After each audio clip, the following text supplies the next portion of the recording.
Okay, so it's a few minutes after, so why don't we start then? Welcome everyone. My name is Jack Glassman, chair of the committee. I also am a historical architect with the U.S. National Park Service, our regional office. We work on projects spanning from Maine to Virginia.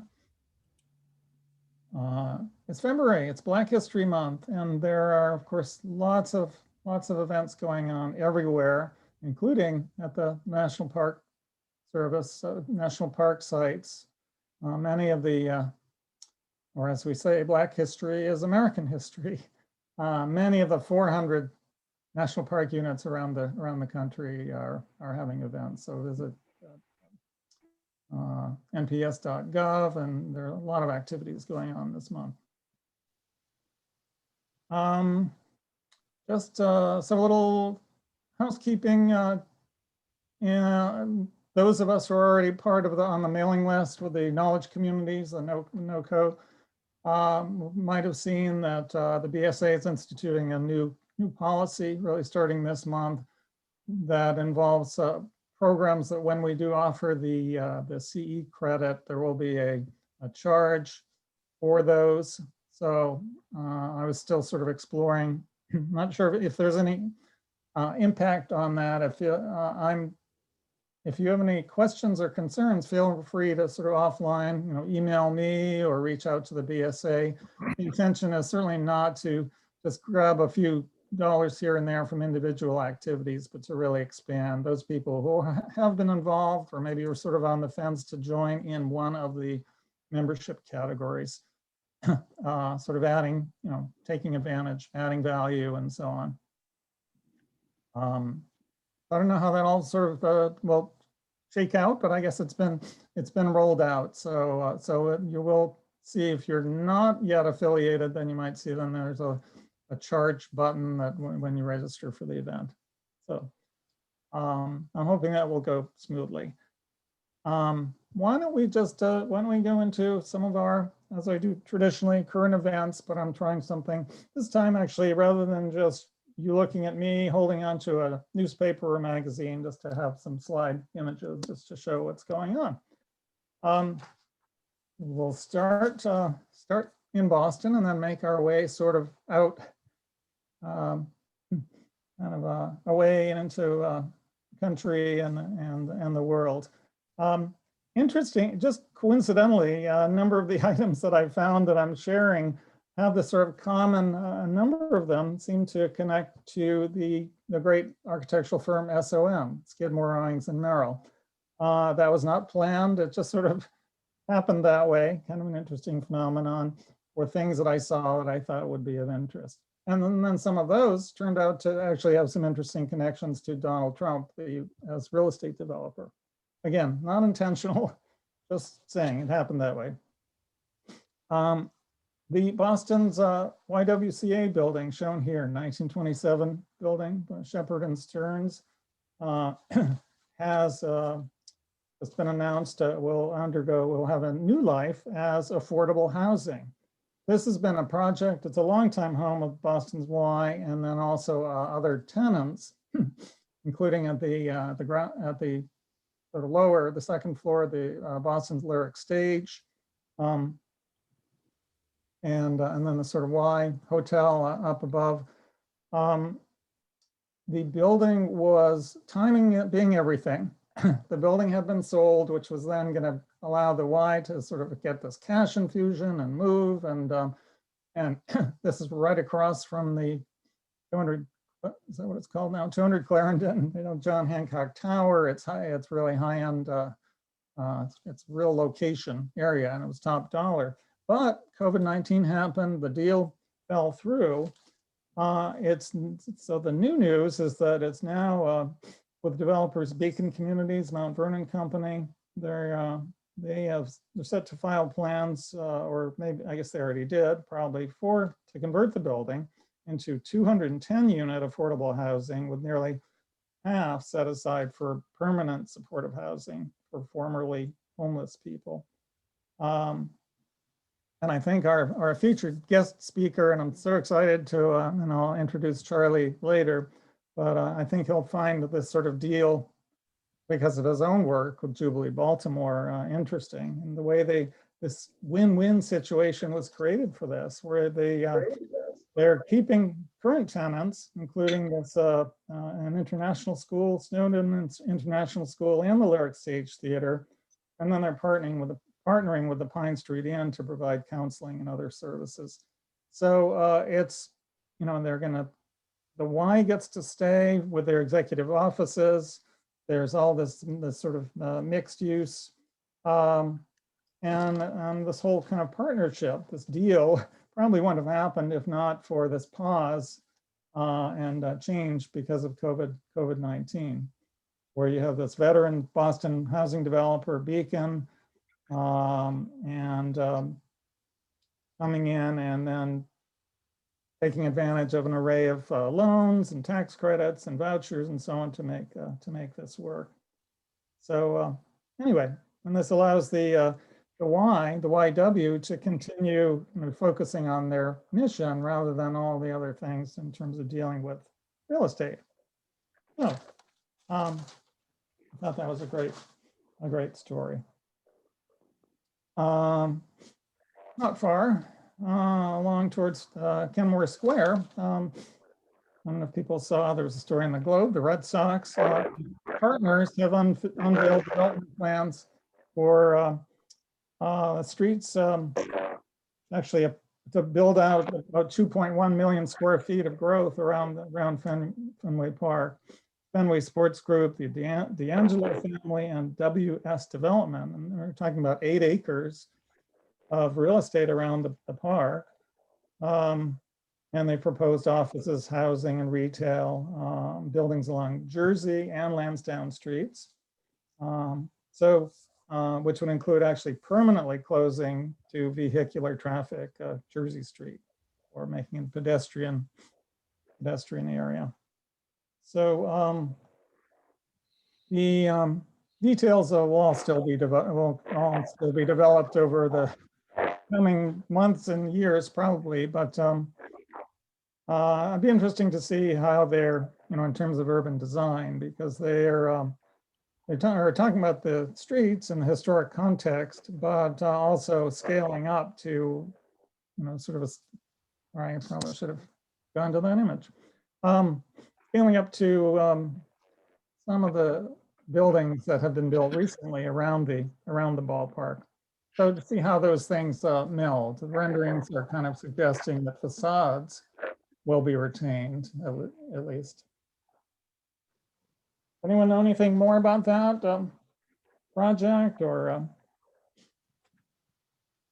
any thoughts, comments? All the graphics are designed by my favorite graphic designer, a guy named David Ashton, who does all our work. Oh. One of the 3 greatest designers alive in Baltimore, Maryland today. He's sort of the official graphic designer for the Red Sox? For HOK in their, yeah. Okay, HOK. Very good gig. Athletic group. Here in historic Hingham, south of Boston,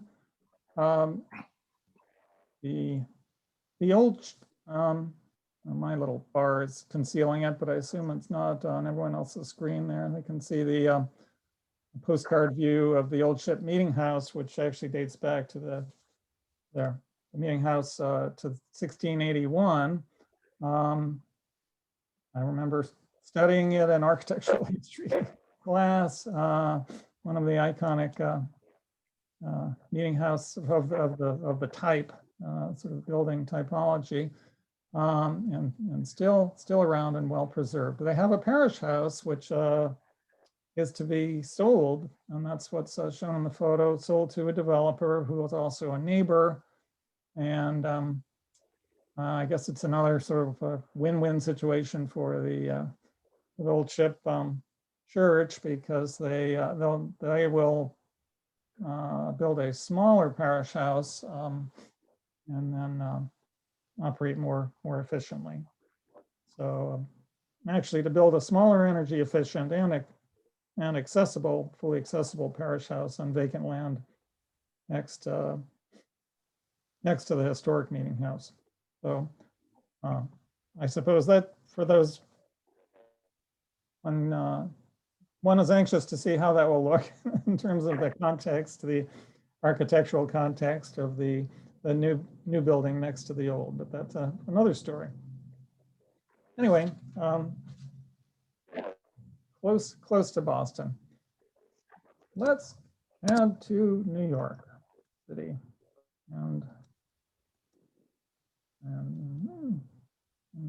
would like to get there we go.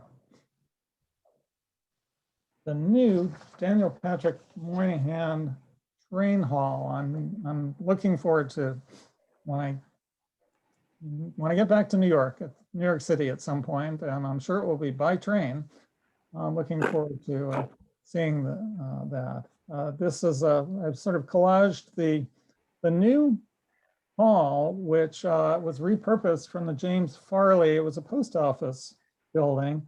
The upper floor, it was really not a public, other than the colonnade along the outside, it was really not open. It was not a kind of a great space, public space, but it is now functioning as a sort of an adjunct to Pennsylvania Station. The black and white photos are showing old views of the station. The lower right was taken around 1962, I believe, just the year before it was demolished.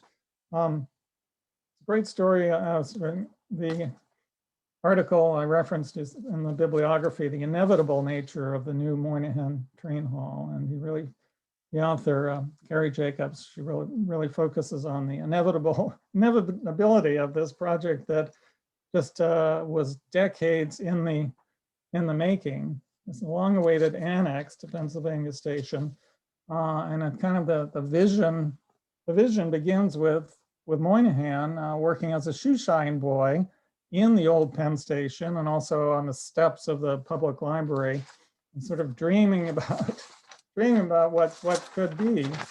And then he goes on and he becomes a senator, and he's advises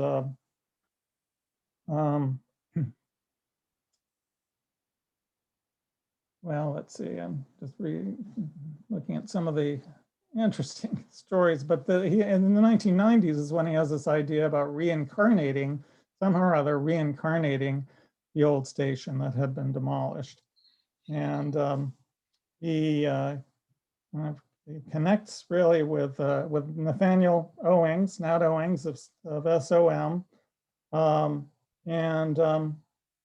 This vision starts to come together. The hall, as it is now, it's a $1.6 billion project. It's bright and with the light coming in, and you can see those extraordinary kind of skylights with 500 panes, glass panels in each one. That sort of evoke, in some ways, the kind of evoking the arches of the original Pennsylvania Station, modeled after the baths of Caracalla in ancient Rome. So the road to the inevitable, as the article says. So we really do have Moynihan to thank for it. I guess what I wanted to was mentioning was the Moynihan is spending his early years as an aide to President Kennedy. And one of his first tasks was reinventing Washington, D.C.'s then seedy Pennsylvania Avenue as quote unquote America's Main Street. That's where he works closely with Nat Owings and as the article says, earned an education in historic preservation. And one of the buildings he saved from demolition was the neoclassical post office that's now the Trump International Hotel.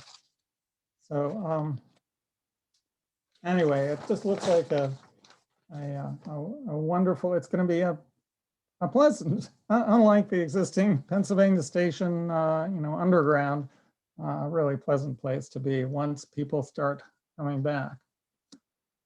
Sort of piggybacking onto that, Governor Cuomo has proposed to extend the High Line to meet the station. So that's what's shown. These are the renderings produced from the governor's office, and then a diagram. So that will be another sort of exciting adjunct to that.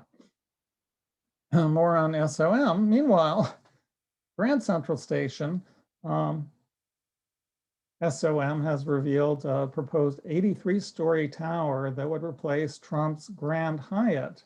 Grand Central Hyatt, which was, as people might know, was kind of a reflective glass cladding over what very little was left of the historic building underneath it, to be replaced with this, what may be the 1,646-foot high tower. So it'll rank as one of the tallest, if not the tallest building in the city, mixed use, that will include a lot of glass, as the rendering shows, and kind of reopen views of Grand Central.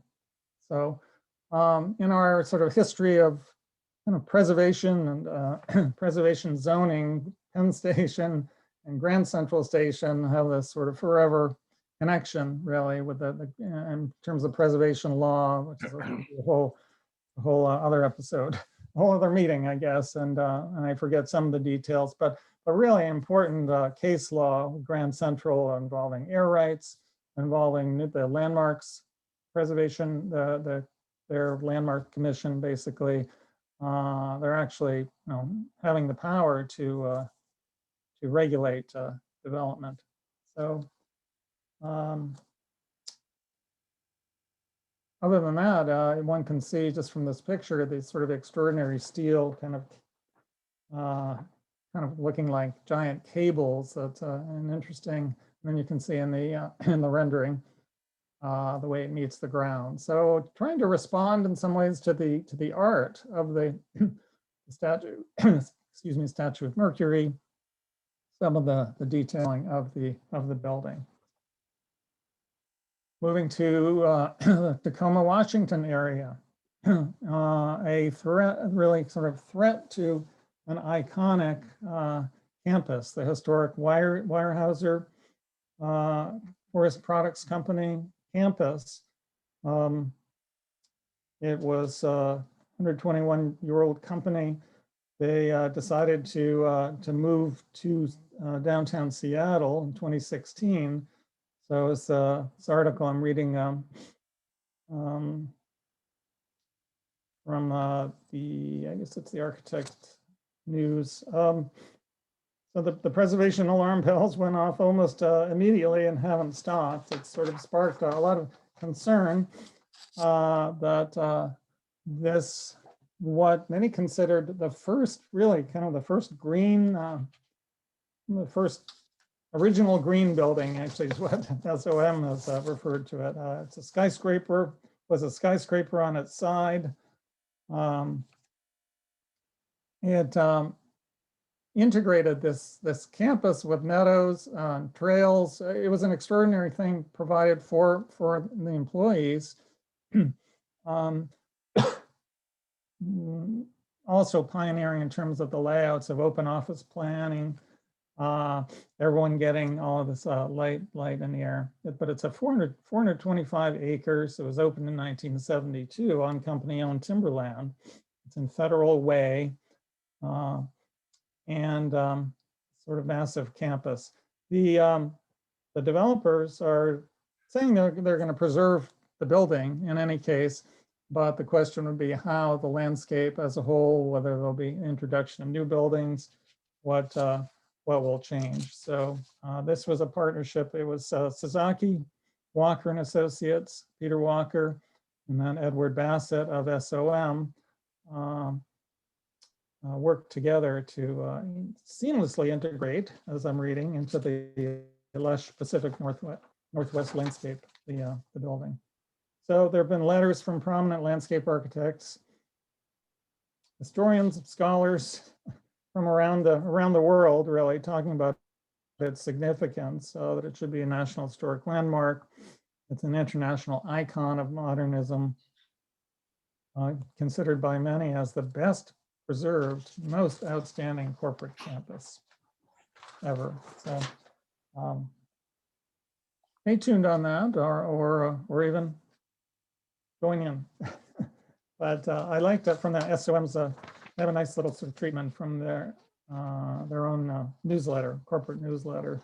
It describes a little bit of the history, and how it's informed SOM's approach to sustainable design into the 21st century. That this, starting with this, what they call the ground scraper as a centerpiece. For late breaking news, a couple of, this item brought to our attention from the Boston Preservation Alliance, another project that's been years in the making in South Boston.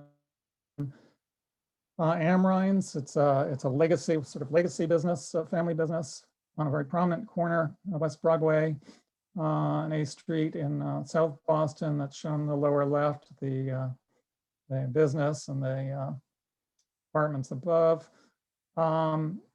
There was a lot of negotiation back and forth about this large parcel, the parking lot, taking up most of what's shown, the footprint for the rendering on the upper right. And there was an agreement, it seemed to be a preservation win, that the building would be retained, the business would all be allowed to remain. But the late breaking change, it seems that there are loud voices somewhere in the community that are saying that the sidewalk's too narrow and that they want to actually demolish the building. So people are upset about that change. And so there's a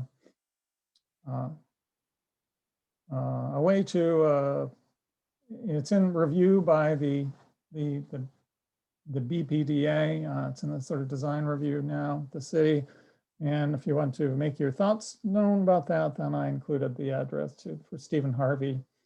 It was a kind of an appeal that came from the Preservation Alliance.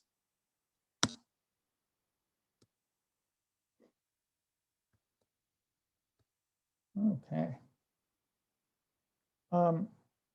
I am so excited about to hear Charlie Duff's talk about his recent book, The North Atlantic Cities.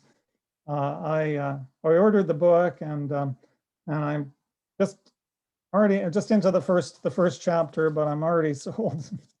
Just really thrilled to be able to share just from what I've seen so far. So the book arrived, and I was sitting on my kitchen table, and then I was looking at our Boston Globe magazine from from the January 31st. Had the book there, and I saw there was this great article about the cellist Yo-Yo Ma and all of his influences and the way he's been giving back, kind of giving, especially during COVID times, and giving back to the community.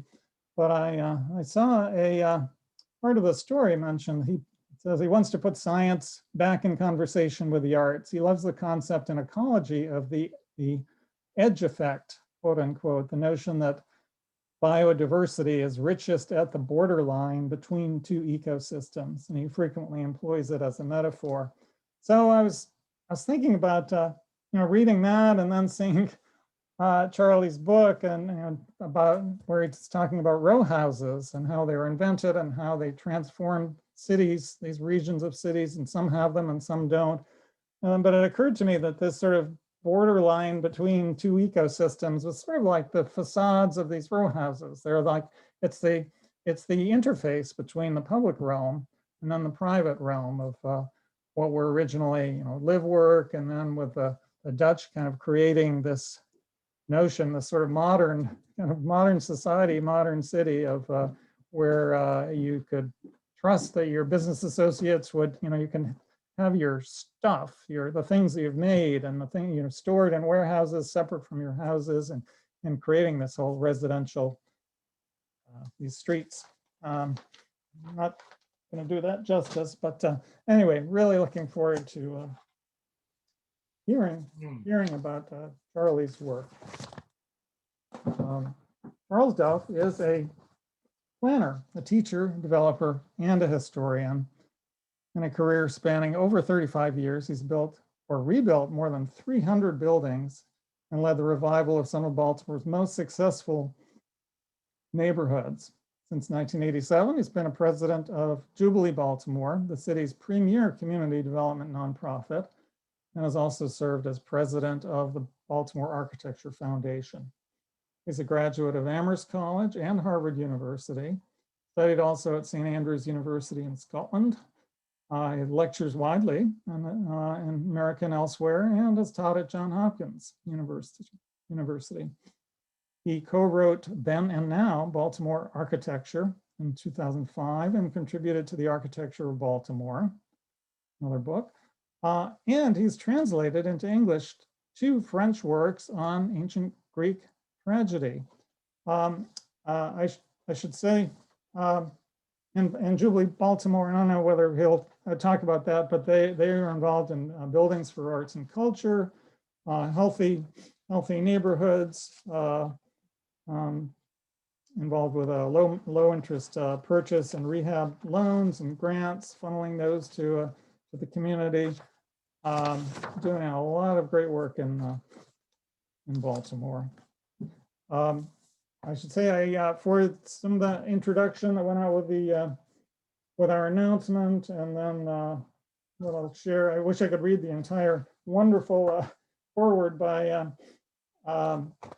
Alexander Garvin, but I should attribute some of the words from the announcement to Alexander Garvin, who contributed some photographs, a number of photographs to the book. But just to share a few things he writes about, that the North Atlantic Cities by Charles Duff is a book on urban development and urban life, masquerading as a book on architecture.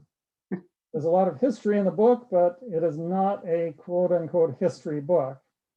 Duff, as we'll see, takes us through the growth of a dozen cities for the purpose of preparing us to understand what's happening in our cities right now.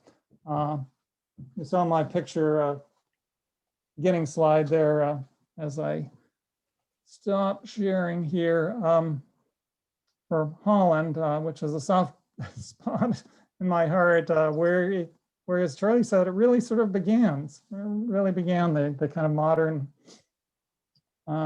of modern society, really, the sort of modern business cities of commerce. Charlie, welcome. Jack. Hi. I don't know if you can see me. I'm one of a tiny number of tiles here from where I'm sitting. Yes. But as Jack has indicated, my name's Charlie Duff, and I'm glad to be with you at this absurd hour of the morning. I can only wish I were with you. Boston is my second city. Oh, there you go. And it's, I always knew, I got used to Boston by taking night trains up to it. And I would always wake up with the view of McKim, Mead & White's Rhode Island State House. I'd wake up in Providence and then arrive in Boston. I knew Boston was going to be a good town for preservation the first time I ever got there. I was looking at colleges with my dad, summer of 1970. Boston needed preservation in 1970. There were rows of burnt out vacant houses in the South End in 1970. But I knew it was going to be okay when I looked at a marble park bench in the middle of Commonwealth Avenue. And I saw an inscription to some guy with 3 names, born in 1899, died in 1966. And the inscription said, soldier, banker, lawyer, defender of the artistic integrity of Commonwealth Avenue. And I said, well, these people care about their physical environment. They can't be all bad. And I've been going in and out of Boston all my life since then for all kinds of reasons, including courting a girl in Brookline who's been my wife for 35 years. So that worked out just fine. Thank you very much, Jack. Thank you, all of you, for letting me be here. We had a meeting of the Historic Resources Committee of the Baltimore AIA last night, which I had to cut for a zoning hearing. But it's good to be here with my people in another town. Let's get about it, because you also, there were the shout outs to our own Charles Bullfinch, by the way, in your book. Oh, don't worry, Charles Bullfinch going to get some play this morning. But let's see if we can share this. Share. Okay, where's slideshow? Slideshow from start. Well, thanks very much. As Jack has pointed out, I've written a book called The North Atlantic Cities. If you've never heard anybody talk about the North Atlantic cities, don't worry. I've never heard anybody talk about them either. As far as I can tell, I've invented the phrase. I didn't invent the North Atlantic cities. They've been around for centuries, but I think I did discover them. They've been hidden in plain sight. They're a type of cities. And I can't possibly be the first person who noticed that they were a type of cities. Maybe I'm just the first person who cared. But let's see, where are they? Here's a list of them. These are from the back cover of my book. Alphabetical order, starting with Amsterdam and ending with Washington. And on the top row, you've got my city of Baltimore, your city of Boston. We are all North Atlantic cities, along with London, Philadelphia, Dublin, Rotterdam. There are a lot of us. How do you know if your city is North Atlantic?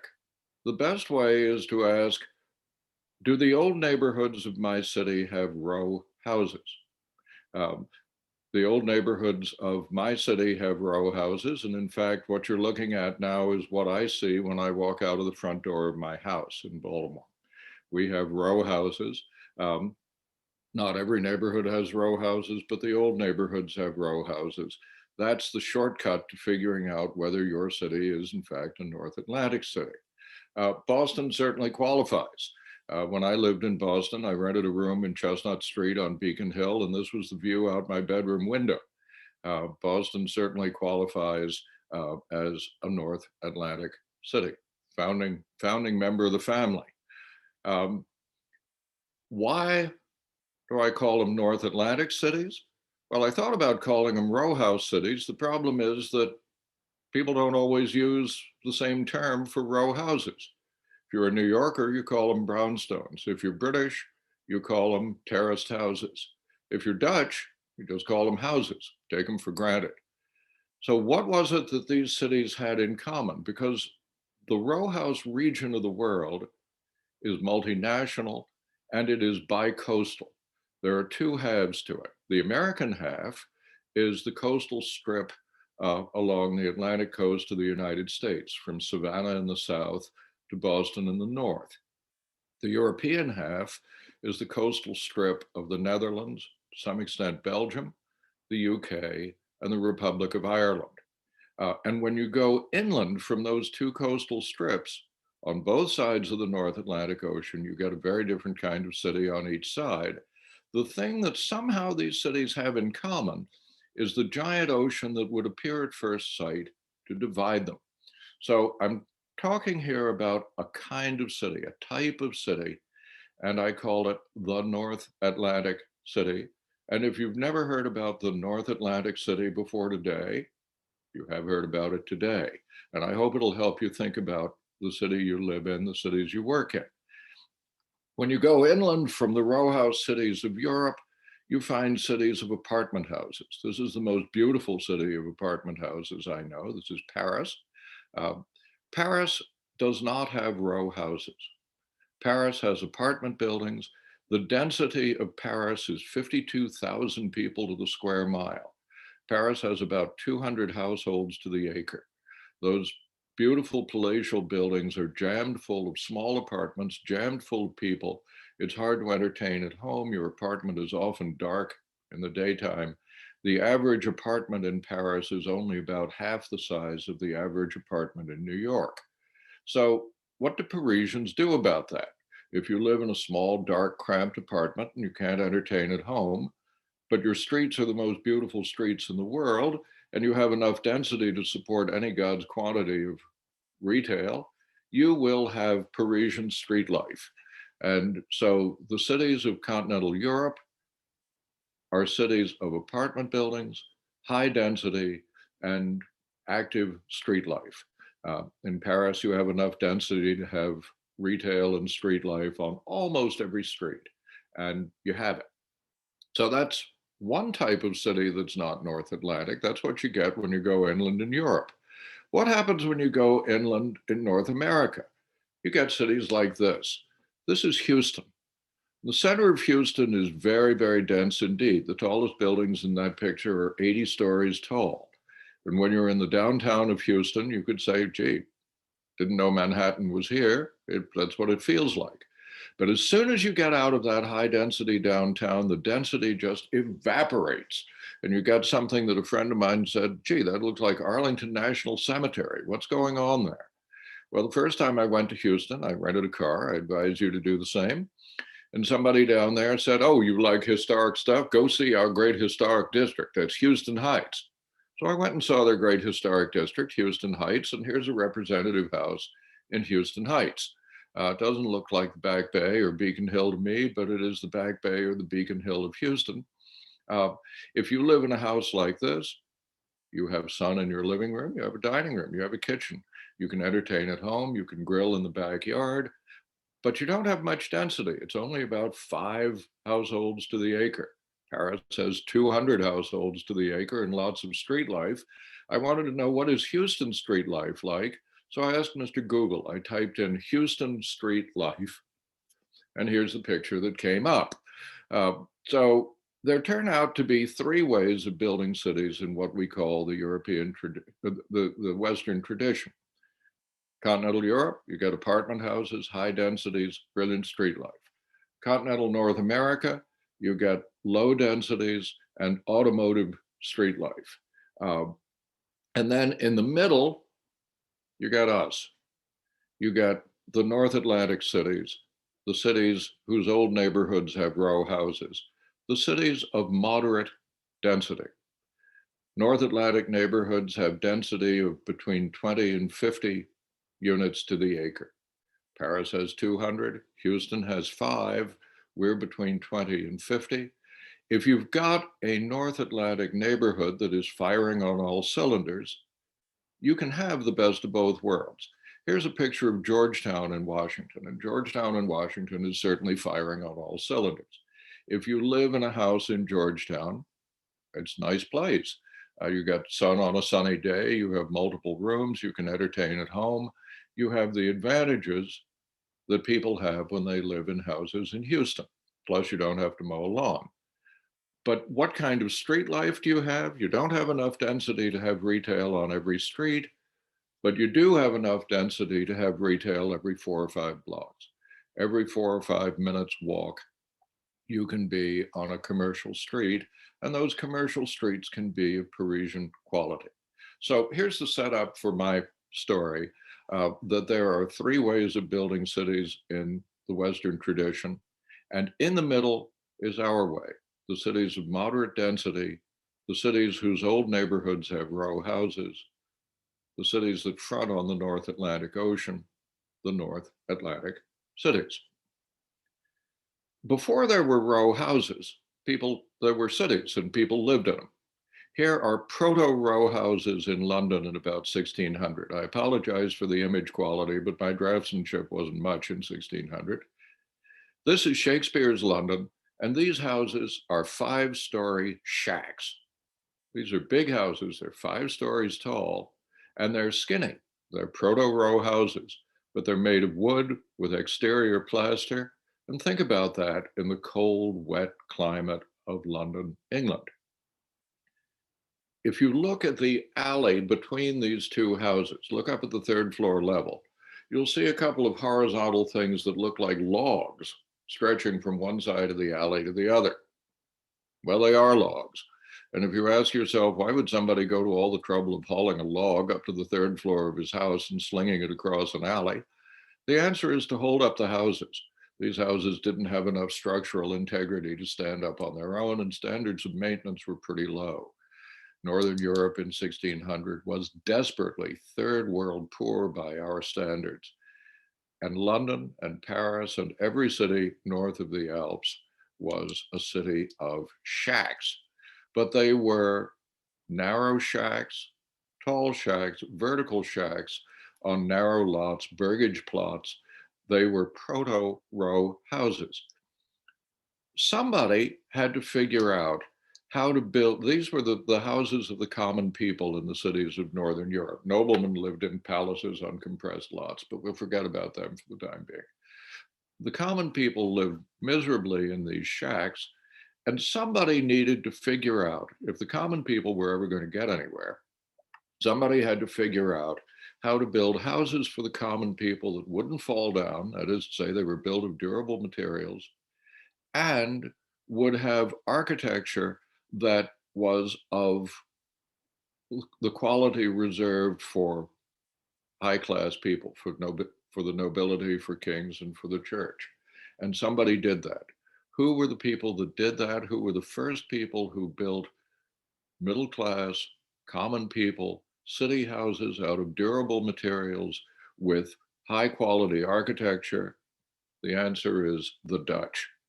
The Dutch in the 1600s, they were the first major country in history to be run by middle-class people in cities, and they were the first people who figured out how to give middle-class people in cities good quality architecture and houses built of durable materials.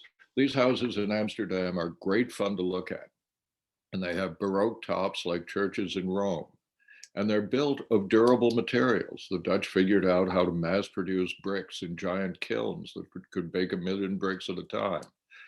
This is not a rich man's house you're looking at. It's 15 feet wide. It's a skinny row house, but it's built of durable materials. It's still there, and it has high quality architecture, and it's still great fun to look at.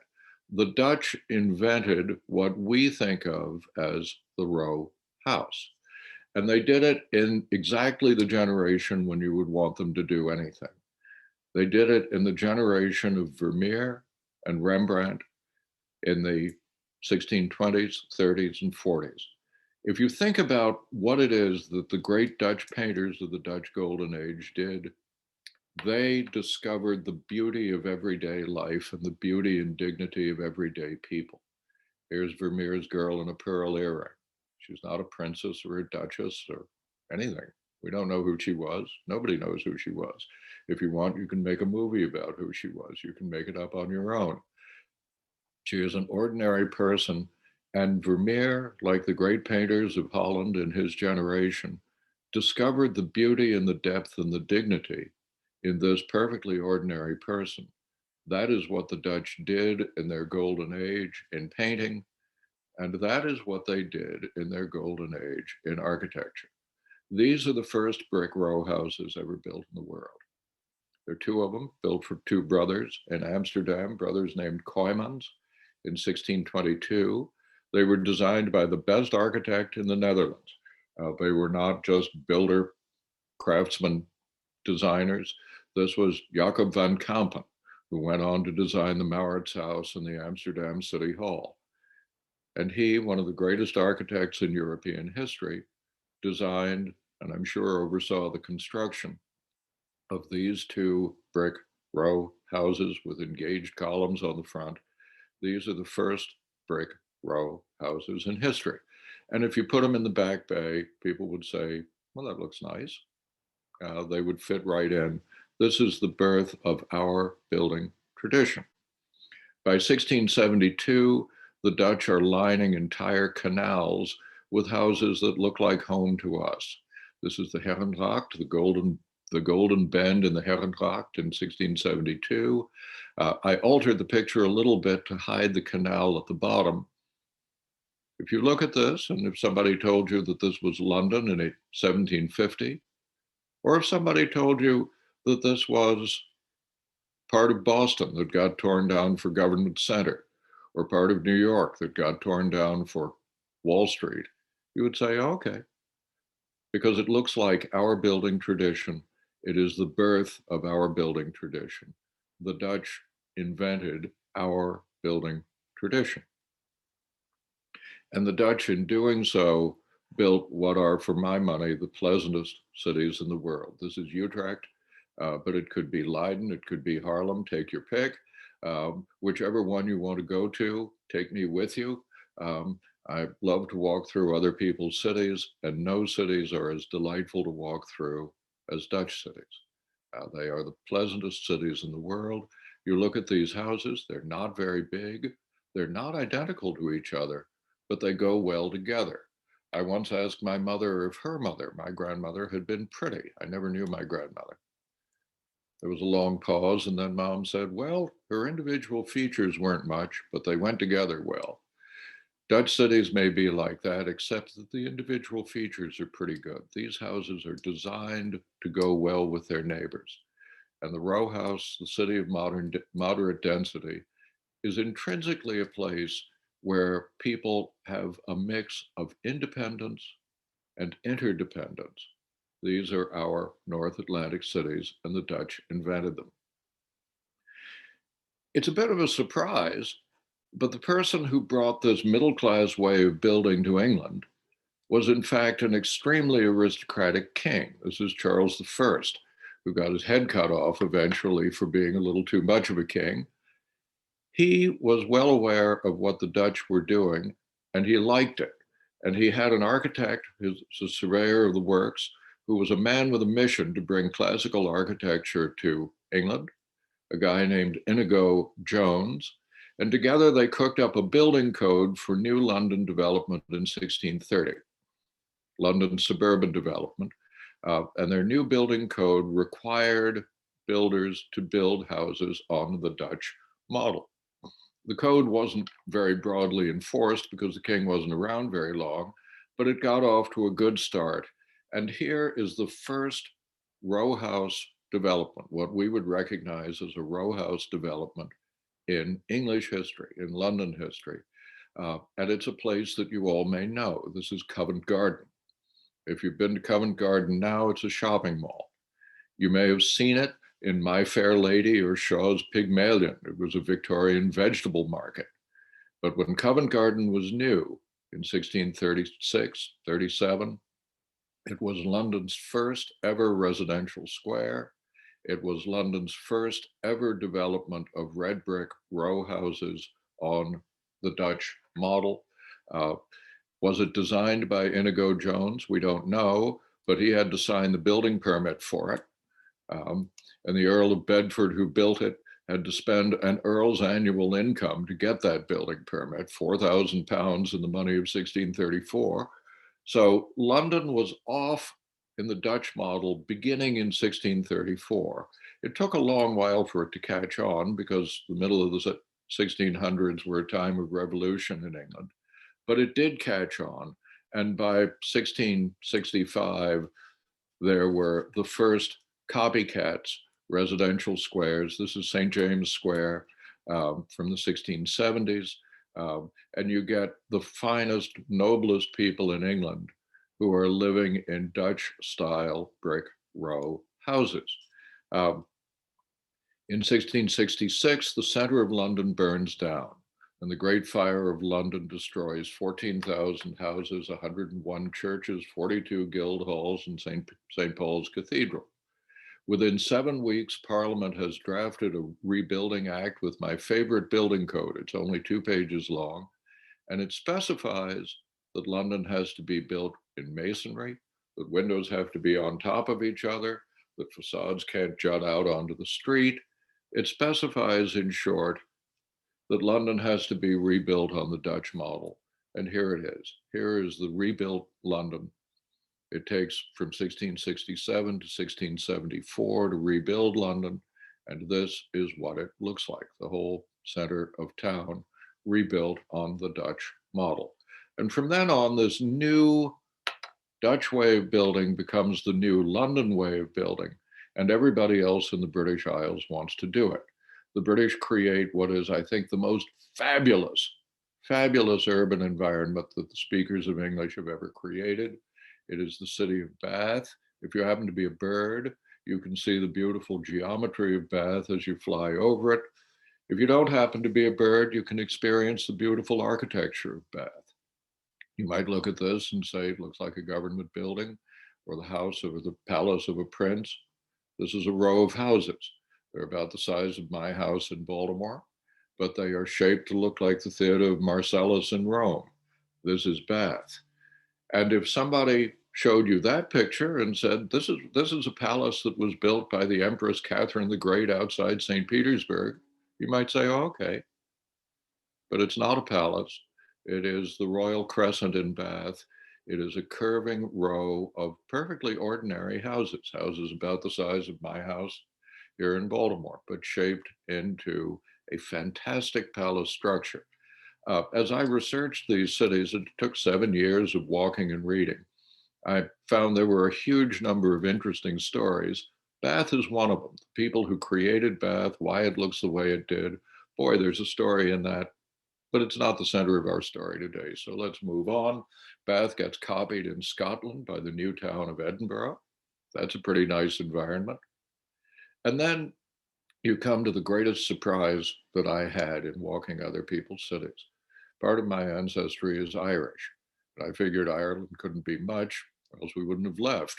So I didn't expect much of Dublin. Boy, was I surprised. Dublin is an Amsterdam class city as a human community in the modern age, but also as a red brick paradise if you happen to be me.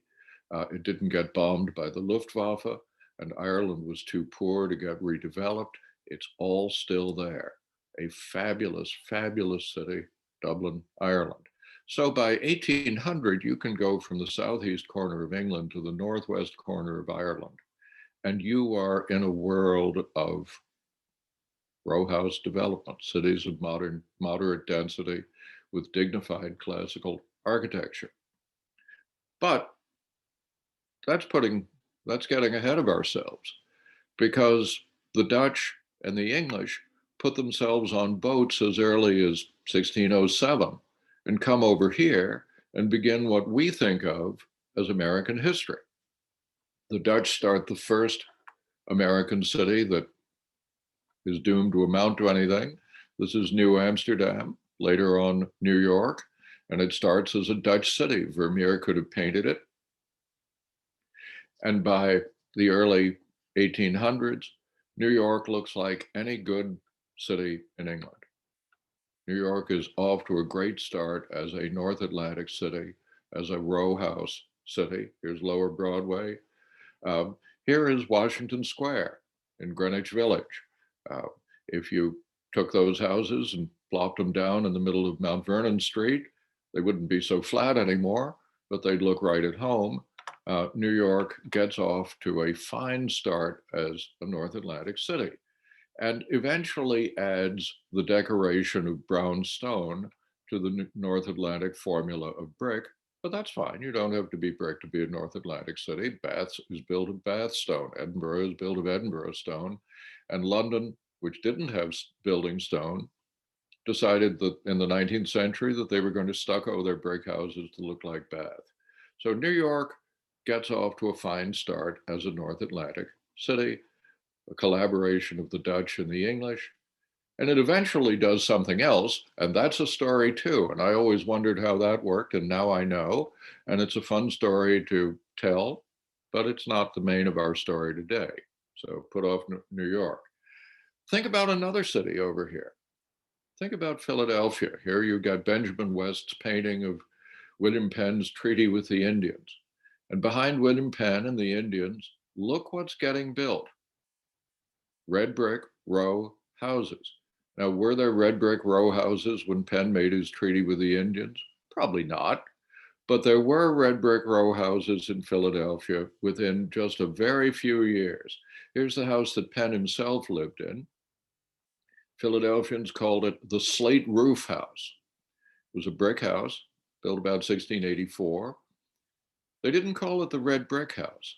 They took red brick for granted. But slate roofs must have been unusual, so they called it the slate roof house. Philadelphia gets off to a fine start as a North Atlantic city. Remember what London looked like when it got rebuilt? Here's Philadelphia today. How did this happen? My guess is that there were people in the Quaker migration to Pennsylvania who had been builders in the rebuilding of London. London is rebuilt from 1667 to 1674. Philadelphia is founded in 1682. And Philadelphia grows up as a knockoff, the closest and the best knockoff of the rebuilt London of the 1670s.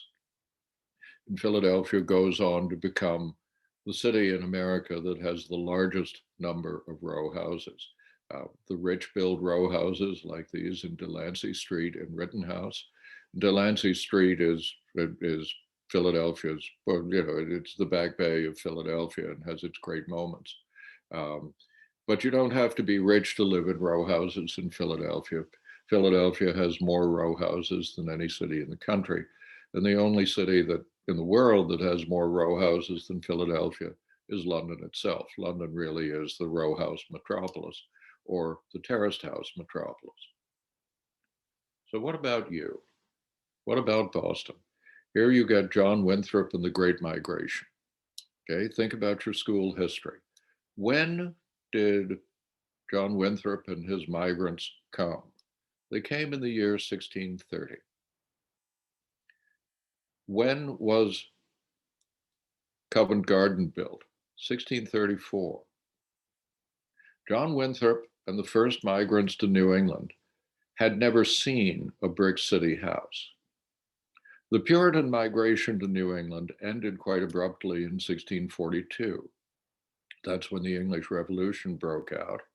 And what happened in the English Revolution was the Puritans, like John Winthrop, stopped emigrating and started rebelling. And they fought against the king and they beat him and they cut off his head and they made England into a republic and they stopped emigrating.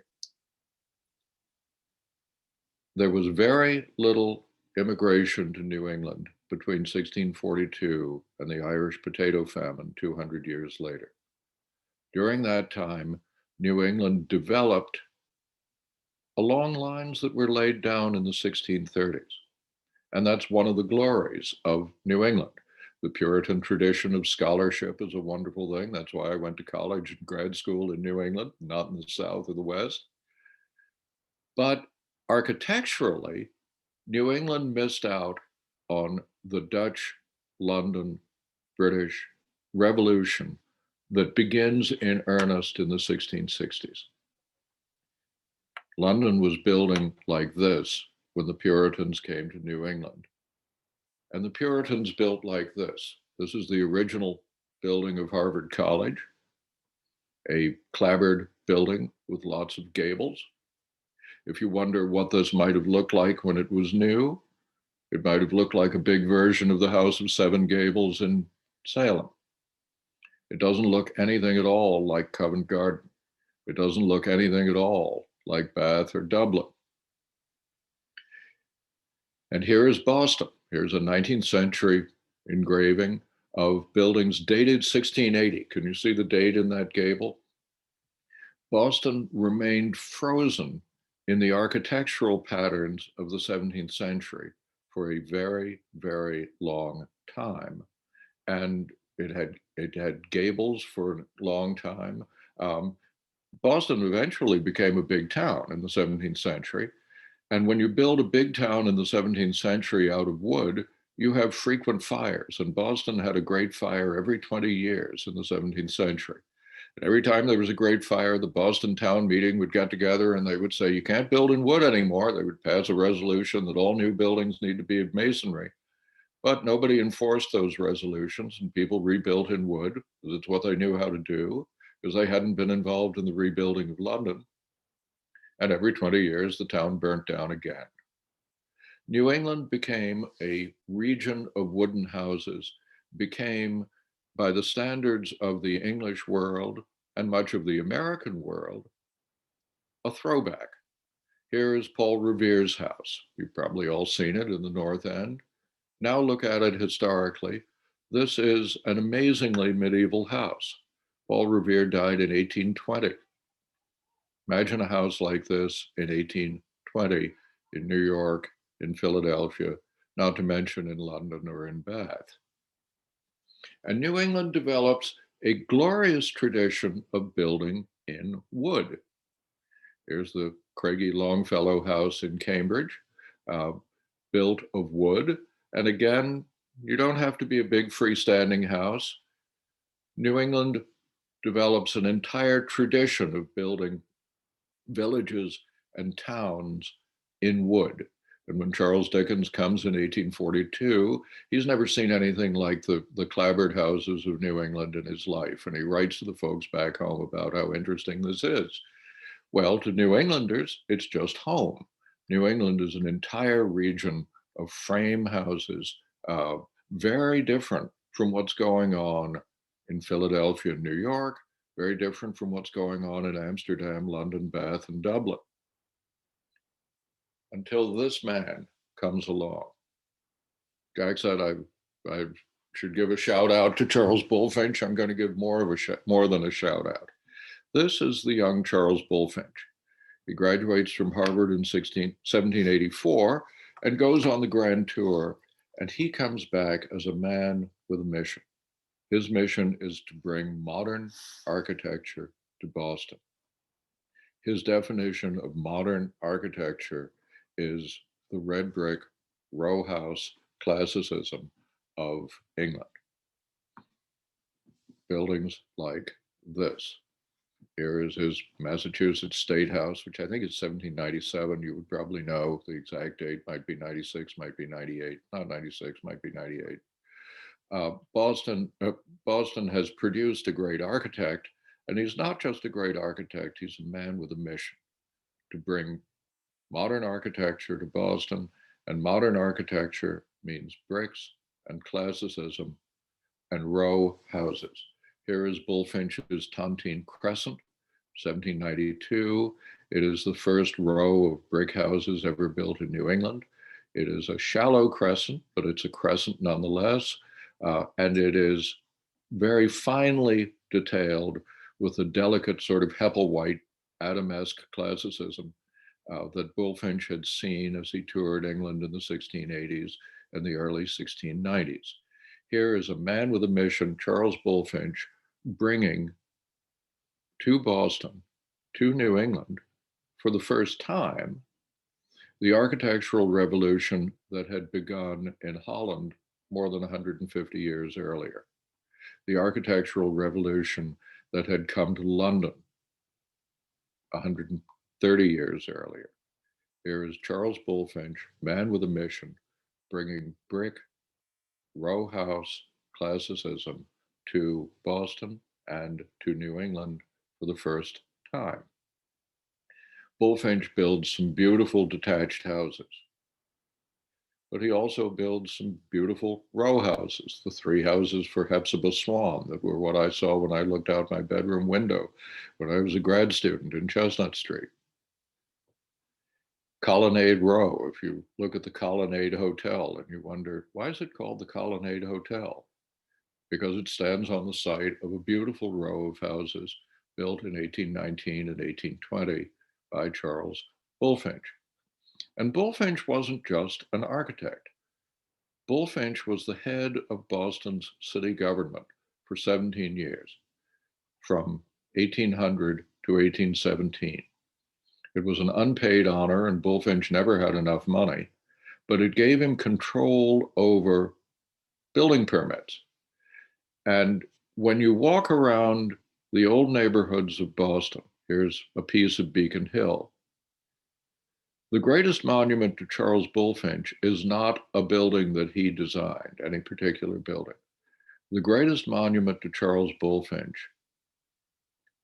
is the neighborhoods and the buildings that were designed and built by other people in the architectural terms that he had brought to Boston and that he enforced on Boston in 17 years as the first selectman of Boston town government. He is the Inigo Jones of Boston, the only American who has ever played the role in any city that Inigo Jones played in London.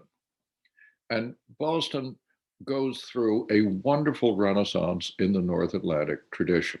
Boston in the first half of the 19th century is the richest community in the world on a per capita basis. There are lots of people with money in Boston, and they build entire neighborhoods in the North Atlantic way of building. Here is the South End, fabulously expensive to fill all that land. Those building lots were fabulously expensive. These people who built these houses could have done anything they wanted, and look what they wanted. They wanted to look like Beacon Hill or Dublin or London or Amsterdam. Charles Bullfinch had brought Boston's richest people into the modern way of building. And the modern way of building in the first half of the 19th century in America was the London way of building, the Dutch way of building, the North Atlantic way of building. And finally, Boston creates what is, I think, the greatest surviving Victorian urban neighborhood anywhere in the world, the Back Bay. And if you want to see what is going on in architecture in the 19th century, it's all there. There's a fine example of absolutely everything that anybody did. Every one of these houses has some cousin in any other North Atlantic city. There's one in Amsterdam, there are 10 in London, there used to be one in New York, but it got torn down. So Boston, through Bullfinch, gets into the mainstream of the North Atlantic way of building. But then something happens. Although Boston has three great neighborhoods of brick row houses, Beacon Hill, South End, and the Back Bay, and I'm sort of partial to Bay Village, and I like Monument Square and Charlestown a lot. Although Boston has a few row house neighborhoods, most of Boston is built out of wood. Much of it is multifamily, freestanding houses. You got an awful lot of Boston that looks like this, Roxbury, Dorchester, everywhere. And the great Boston three-decker or triple-decker, when I was a student, people called them three-deckers. Now people seem to call them triple-deckers. At any rate, they're named after ships of the line or novels. So there's nothing like the New England triple-decker anywhere outside of New England.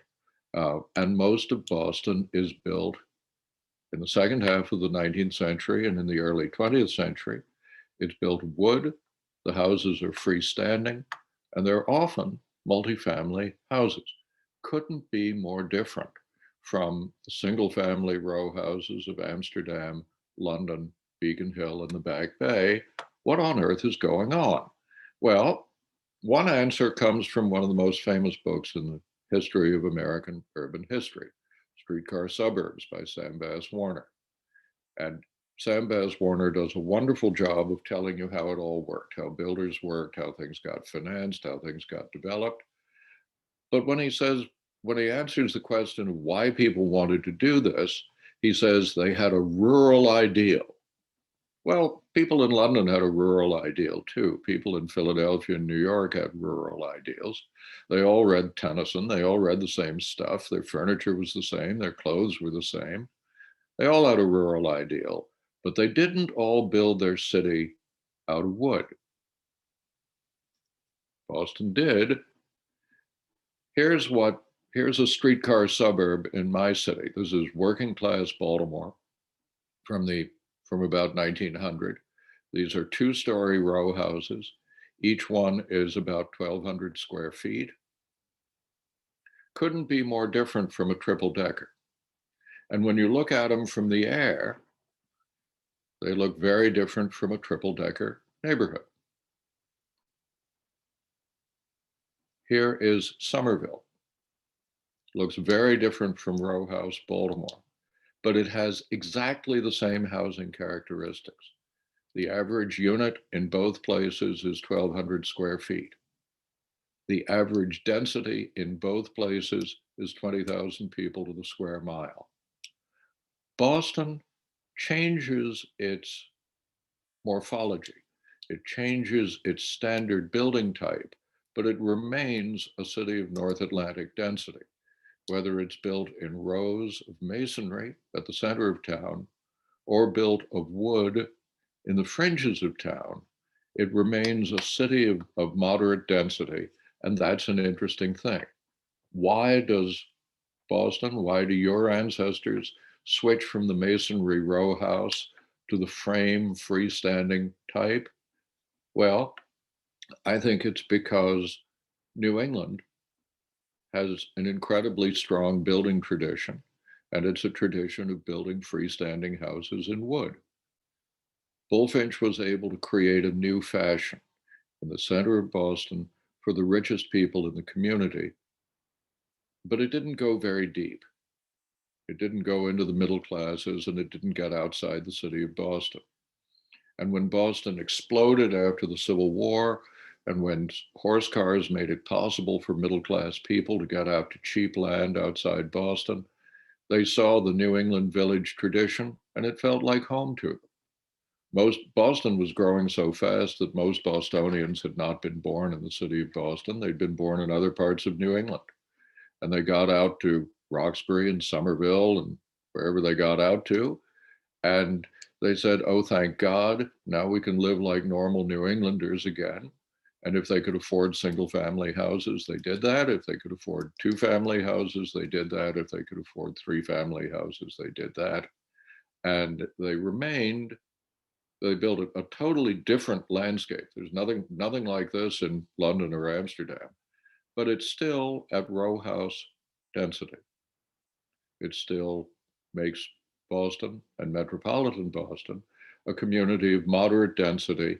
And I don't need to tell you that you have a commercial street every 4 or 5 blocks, more or less wherever you live. So this is a little bit of an introduction to my exploration of a fascinating family of cities.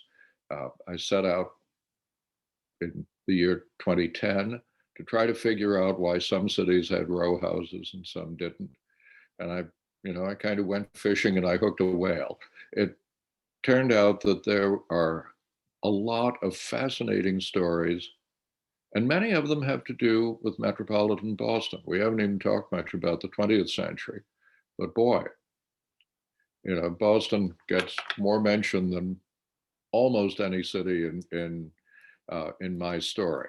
Amsterdam and London get more mention than anybody, but Boston is right in there swinging, right up to right now. And I think it's so, I want to thank you for giving me time. And if you're interested in how your world came to be, in what works in your world, in our cities of moderate density, in how we got through the Industrial Revolution and how we got through the urban crisis of the 20th century, and all the really quite amazing things that our ancestors did to get themselves out of one stupid scrape after another. That's what my story is about. My publisher is in the UK, and when he said, I'd like to publish your book, I should have asked him if he had an American network.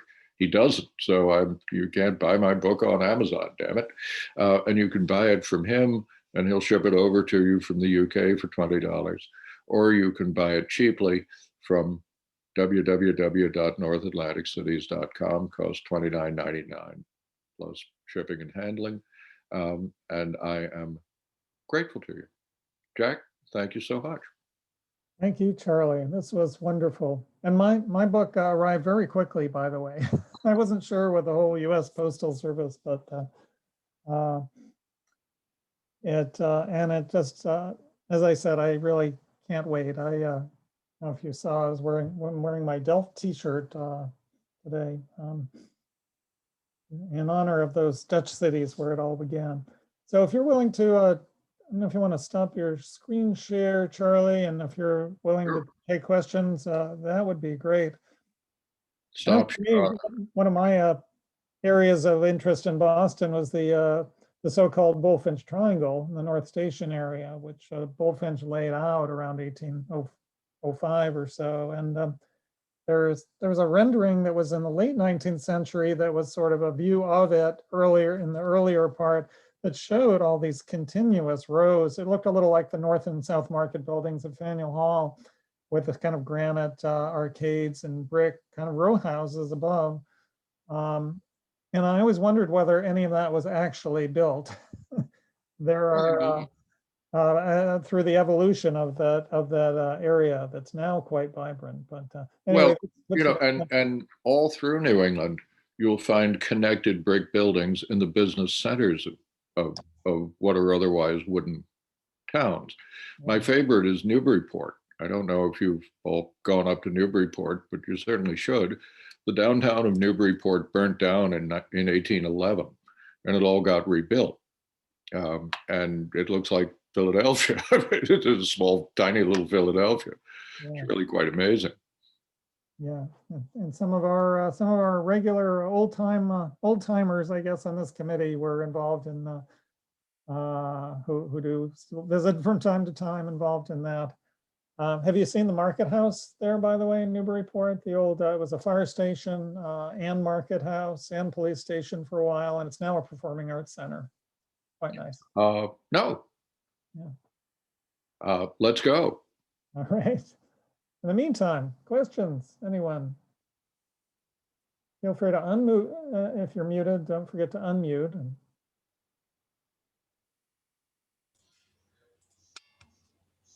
Hey, Jack, I had a question. Good morning. I assume, Charlie, I really like listening to your narrative, and I would love to see your book translated to an Audible version.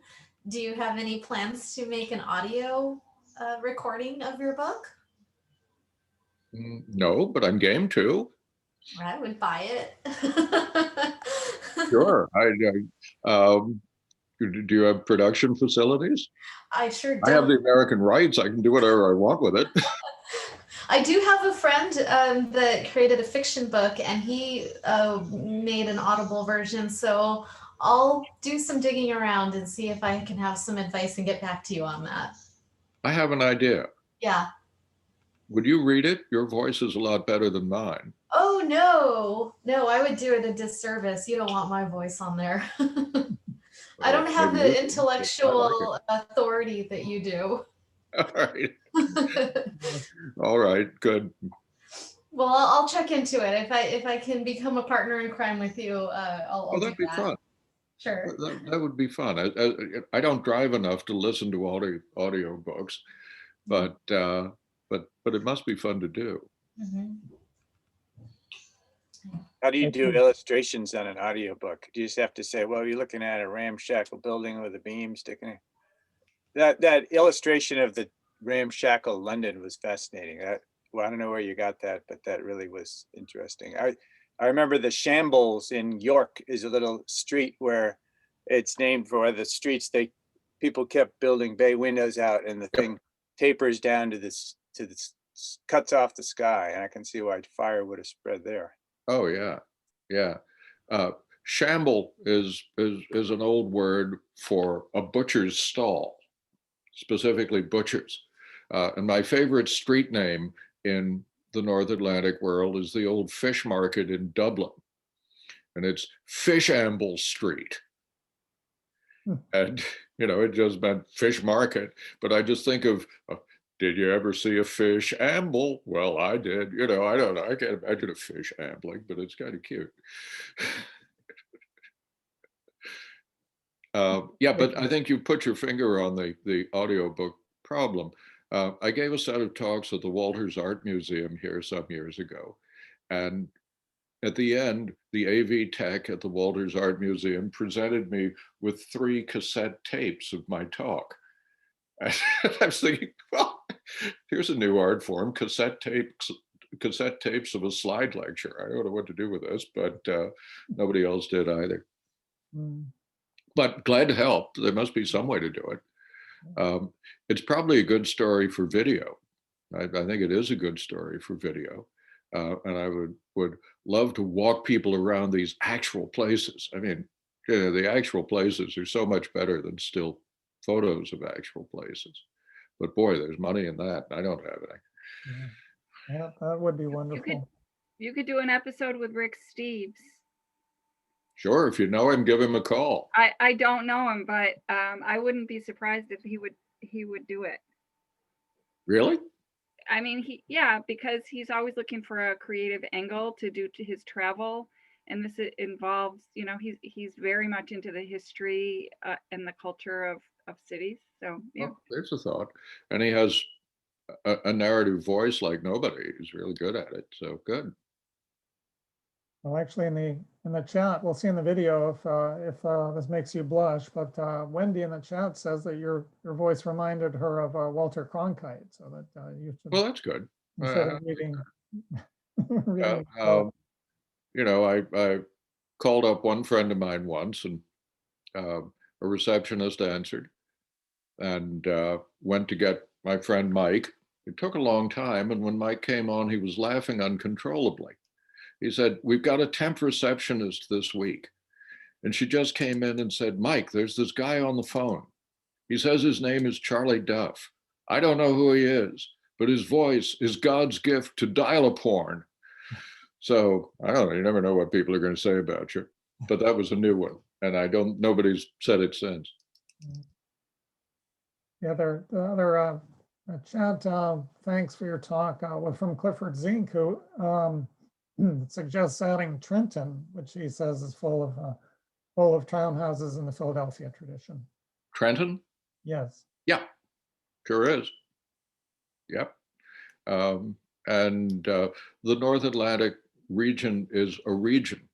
And some of my favorite North Atlantic places are really quite small towns. Annapolis, Maryland, Frederick, Maryland, Lancaster, Pennsylvania. These are Newcastle, Delaware. These are Albany, New York, Troy, New York. These are quite wonderful places. Not to mention the small towns of England, Scotland, Ireland, and above all, the Netherlands. Netherlands has the best small towns in the world. And the Dutch control traffic better than anybody else. God bless them. You mean modern traffic? Yeah. And there's more to having a good community than just nice buildings. I don't need to tell you that. And the people who have put it all together in the best way right here, right now, are the Dutch.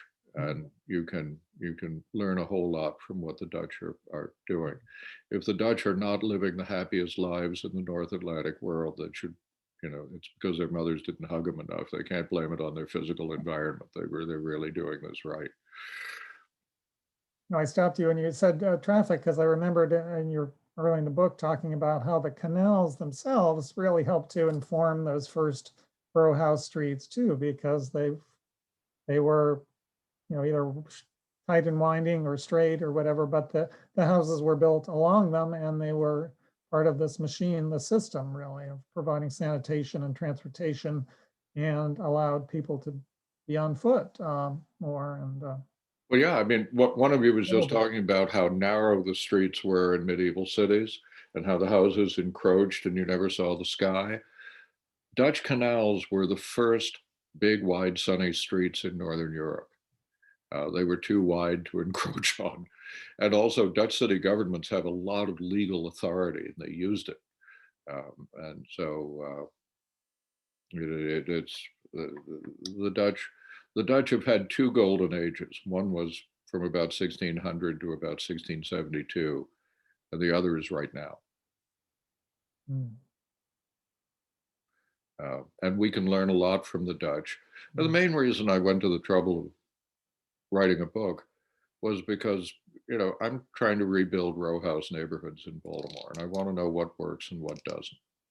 And you can read American publications, magazines, books, whatever, podcasts on cities and architecture. You can read them from one end to another, and you just don't find much about the kind of neighborhoods I work in. You don't find much about row houses. You don't find much about cities or neighborhoods of moderate density, because most of America isn't built like us. You find a lot about skyscrapers and a lot about suburbs and not much else. And the people who are doing the best work in cities of moderate density are on the other side of a broad ocean. And there needs to be an international dialogue, and there isn't one. I had 2 fun years at the GSD. We had lots of speakers. Nobody ever came from Holland, and only one person came from England. And he talked about new towns, and it was very interesting, but he was the only one. Had more people from Australia. You might find interesting, the night before last, there was a web presentation of for the Charlestown Navy Yard Pier 5 redevelopment. And so the three development teams presented their preliminary schemes. for this pier that's gone for so long, since it's sort of height of, during World War II, that it has to be taken down, at least in part, if not in whole. But the presentation I was the most fascinated by included a Dutch architecture and planning firm proposing basically to create a cluster along this pier of like 3 or 4 courts that included canals. So to rebuild part of the pier as a very sturdy kind of framework, and then in between to have these sort of floating clusters of housing with courtyards and theoretically accessible spine going down. Anyway, I just loved the Dutch version. I noticed that there are a bunch of questions coming in on chat. Yeah. If I could just deal with a couple of them. Looks like Dutch row house starts with much larger windows than London or Boston version. Sure does. And you know why? I don't either. There are a lot of subtleties in this that I would love to know. And that's one of them. Do I comment on the advent of the slave trade? You bet. And you may think that the slave trade is mainly a thing about the American South. No such luck. It's no accident that New York and Boston have neighborhoods named after Jamaica. That is a big part of your city's story. There wouldn't be a Boston without the West Indies. Eventually, Boston lost control of the slave trade, and the American Center for the Slave Trade became Newport, Rhode Island. So, it's a fairly amazing story, but slavery in the North, when Massachusetts formally abolished slavery? Never did. Slavery kind of withered away. But as late as 1700, 20% of Bostonians, we think, were enslaved Africans. How are cars incorporated into the row house model? Do alleys work in new development? Boy, there's a long subject. Cars are the big villain of the story, my story. Mass transit is one of the heroes of my story. And one of the ways that Boston really shines is that I think for a city of your size, for a metropolitan area of your size, you have one of the 3 best transit systems in the world. The others being Washington and then the whole country of the Netherlands. The Netherlands don't count. But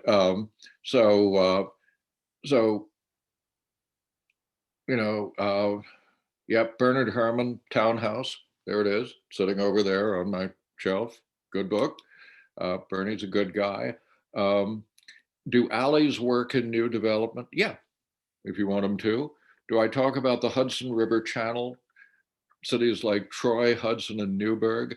I do. I wish I could talk more about them. Troy knocked my socks off the first time I saw it. Same with Albany. And my wife's family comes from Newburgh. We have Newburgh furniture, and Newburgh just hung a Newburgh portrait over the sideboard in the dining room. But Newburgh is a beat up place, but it used to be quite interesting. Do I include examples of current Dutch row houses? Alas, I do not. I was able to get 185 pictures out of my publisher, and for $29.95, that's a pretty good deal.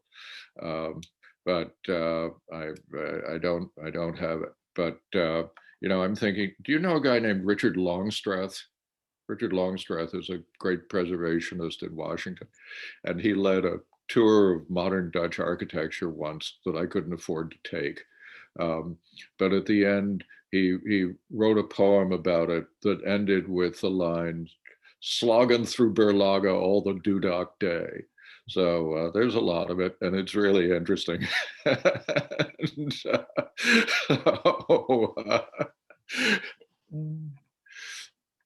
So that's, let's see, can I talk about what I'm trying to do in Baltimore? Yes, but life is short. Maybe if you want, you can ask me back. Once you get me going, I might not stop. Slave trade, Walter Cronkite. Thank you for that, by the way. Trenton, yep, Trenton, nice place. Okay, well, that's it for the chat room. You've really impacted a number of neighborhoods in Baltimore with your work and the organization, though, right? Mhm. Yeah. Greg Colling, you're not the only one with a good dog here. So yours is friskier at this time of the morning than mine is. So thanks a lot. Oh, Thank and a good cat. You don't have to be a dog to be around here. Good. Well, thank you so much. And oh, if I could put in a shameless pitch for myself, I like doing this. I'm, like Charles Bullfinch, I'm a man with a mission. I want to get the word out. I am utterly not picky about groups that I will talk to. If you belong to groups that like to get talked to, I'm game. I'm not picky. It could be your neighborhood association. It can be the library in some suburban town. It can be cat fanciers or dog trainers, or firms of architecture. There's a great idea. Or schools of architecture. What fun! I know there were a couple of requests about whether their talk would be available as a PDF, although it seems to me it doesn't really do it justice just to have the slides you pared down for the talk. But yeah, well, I'm not very tech savvy. I will leave that to you. Boston's a tech center. It was just a suggestion to Boston Architectural College would be a great venue. If you know anybody there, link me up. I do. We can work on that one. Right. And the trail's gone cold even at my own alma mater. None of my GSD teachers are still there. You want to feel old? There's a great way to do it. So well, my family was really long connected to the Boston Architectural Center as it was when I was growing up, now college. But one of the mentors who has since retired, Don Brown, I took a summer high school academy, and I remember Don telling me about Holland, where he had studied with Bachema, and visited Holland, and it was in the 60s. But I remember learning, he said, that even gas stations are designed by architects. So I always thought when I was in high school, it's like, I definitely want to visit Holland sometime. And then I had my chance in college. Yep. So. Not only that, but there aren't any hills, so you can ride bikes everywhere. You don't even need gears. Yeah. So. All right. Well, thank you. Thank you again. Great fun. Sign me up for groups. All right. And and as far as you should be on our mailing list as far as our group goes, but we'll definitely, if anyone want to reach out with your institutions, word is out. So yeah, Jack or Charlie, how will people reach you if they're interested in getting in touch with you about having you speak to their group?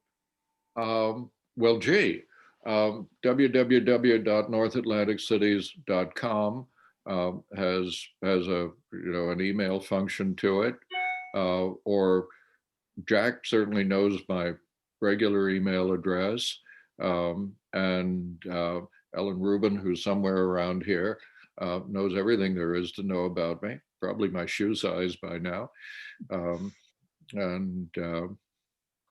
yeah. Love to do it.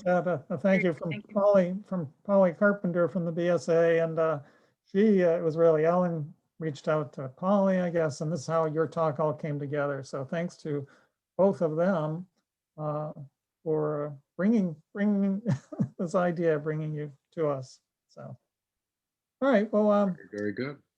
The agenda lists the number of announcements. Some good stuff coming up. I don't want to keep people too long, but you'll see that in the next couple of weeks, there's a talk about Graves Light, the lighthouse. The Wallers, who are began restoring it a number of years ago, talk about this. extreme engineering and construction project that's ongoing, arguably the finest lighthouse on the East Coast. There's the Reuse and Renewal Virtual Summit coming up. It's presented by the Architects newspaper, includes some of our luminaries who've been involved with this committee. APT Northeast, the Northeast chapter of the Association for Preservation Technology, annual meeting and symposium, virtual this year, the 26th. That's about disasters and how we overcome them. Also sort of to the minute. And actually, speaking of resilience, Charlie, have you heard about that proposal to add canals in the Back Bay? That was like a year or two ago, this notion of controlling water by actually converting some of the cross streets to canals. I'm all for it. I wish you could put a canal in the street in front of my house. It would look just like Holland. Yeah. That was my idea for the City Hall Plaza redevelopment. Was I've always thought it would be wonderful to carve a sort of an Utrecht-like double level canal through it that would connect that walk to the sea kind of thing, that would actually have literally a canal in it. But be that as it may. And that's actually my plan for redeveloping Detroit. Detroit has an enormous amount of vacant land that is on the water and is flat. And all you've got to do is chunk out some canals in it and start selling building lots. And you're going to have the Amsterdam of America. And it's cold enough up there. You could have Hans Brinker and the Silver Skates in the winter. You can do anything you wanted. Yeah, That's the Duff plan for rebuilding Detroit. Yeah. Like in Ottawa, they'd have the canal, the Rideau Canal. It becomes a skating rink. The world's longest, I guess.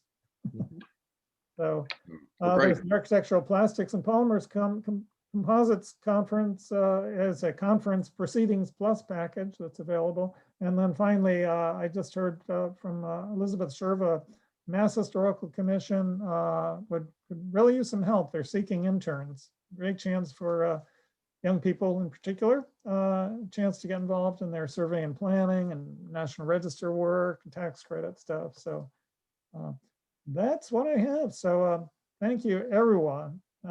Sorry we ran a little late, but I hope to see folks next month. Thanks, Jack. Thanks, Jack, and thanks to all of you. Thank you all. Thanks, Charlie. Again. Great presentation. Thank you so much. Thank you so much. Sure. Thank you. All right. Bye-bye.